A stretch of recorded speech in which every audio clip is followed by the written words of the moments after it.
আল্লাহর কসম, আমি যদি বেঁচে থাকি একদিন আমিও দেখব আপনাকে আমার চেয়ে কে বেশি ভালোবাসে।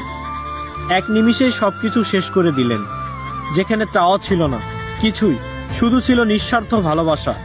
আমি চেয়েছিলাম না কিছুর বিনিময়ে, শুধু আপনার পাশে থাকতে, ভালোবাসতে নির্ভেজাল হৃদয় দিয়ে। এই বুকের গভীরে আল্লাহ জানেন কতটা ভালোবাসা জমা ছিল আপনার জন্য। আর আজ আপনি খুঁজে নিলেন নতুন কাউকে, যার মাঝে হয়তো ছিল কিছু রঙিন স্বপ্ন, কিন্তু ছিল না সেই নিঃস্বার্থ ভালোবাসা। আমি ছেড়ে দিলাম আপনাকে, আপনার মতো করে বাঁচুন আপনি। আমি আর কোনো অভিযোগ করব না, কোনো অভিশাপও দিব না। শুধু একটা দোয়া করব, যেন আপনি সব সময় সুখে থাকেন, ভালো থাকেন।